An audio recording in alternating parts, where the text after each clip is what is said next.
Brehla Honegum, Brehla Honegum, Brehla Honegandres, oh Brehla Honegum.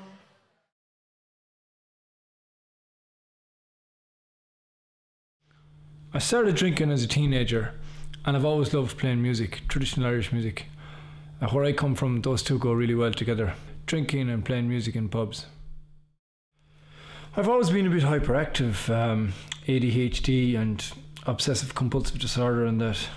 And I suppose alcohol kind of exaggerates some of those qualities in me. I left Ireland on a 1-year visa to Australia. I thought, 12 months in Australia would be fun, but I knew it was just going to be another escape the rain and the depression. I couldn't really handle that I was just a pub musician. I couldn't handle the reality of that. So I lied and I told people at home I had a tour of Australia. I loved the idea of playing music all over the world in different cities and stuff. But the reality was I was just getting pissed in Irish pubs in every city, and it didn't matter how exotic or new or foreign any city was. I mean, a hangover tastes the same in every city.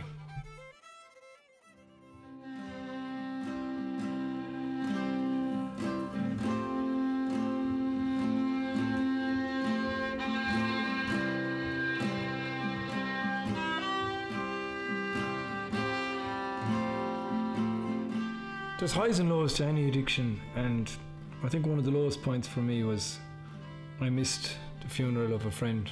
A good friend of my mother's had died, and she asked me before she died to play the violin at the funeral, and I got pissed the night before and I didn't make the funeral.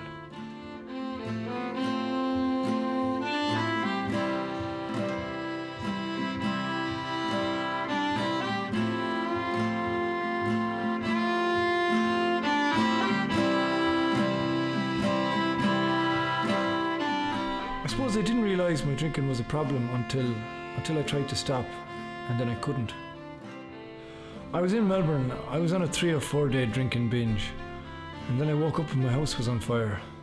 Apparently I must have fallen asleep with a joint. I don't remember any of that. I just remember that the fire took my violin.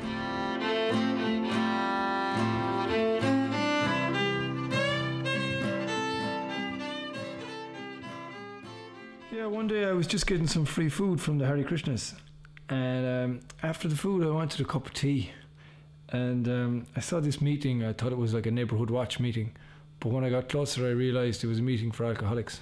So I was there having a cup of tea, and this Australian guy is chatting to me, and he goes, "Oh, you're Irish?" And I said, yeah, just having a cup of tea.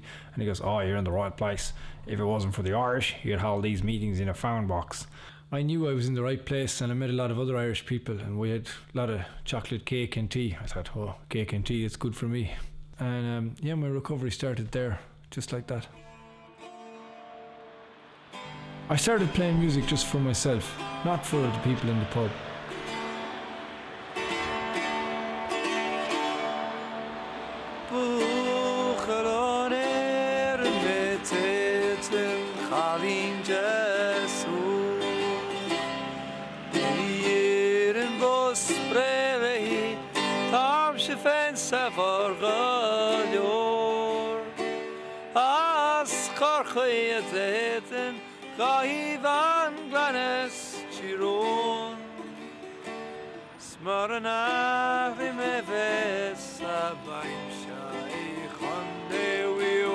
The thing I realise now is that it's very, very difficult to recover on your own.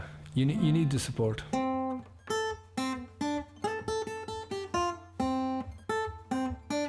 Then after about 30 days of not drinking, I noticed I could really start to taste food again, and I got big into fresh fruit and healthy food and all that stuff. I became a real health freak. The whole rhythm of my life changed then after 3 months of detoxing. I got this red bike and I was cycling around flushing out the toxins. The red bike was the perfect outlet for my hyper energy. Finally, I'd separated music and drink. I still love playing the fiddle. I felt free from alcohol, and I got my mornings back.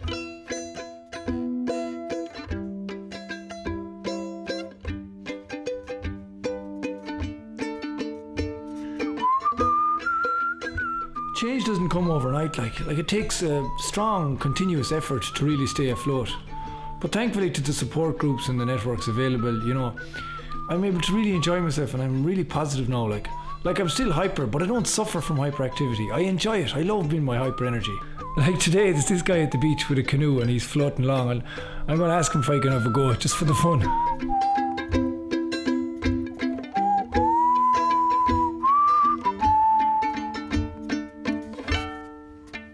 Well, I waited for you in the morning, and I waited for you at the head, and I waited for you in the evening, and I waited till you come home to bed.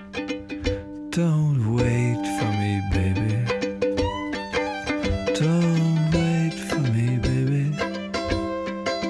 Don't wait for me, baby.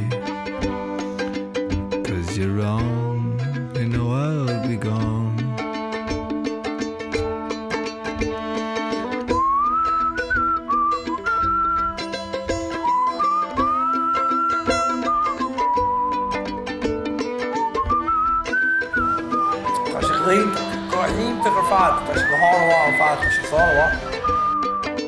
Don't wait for me, baby. Don't wait for me, baby. Don't wait for me, baby. 'Cause you're wrong, you know I'll be gone.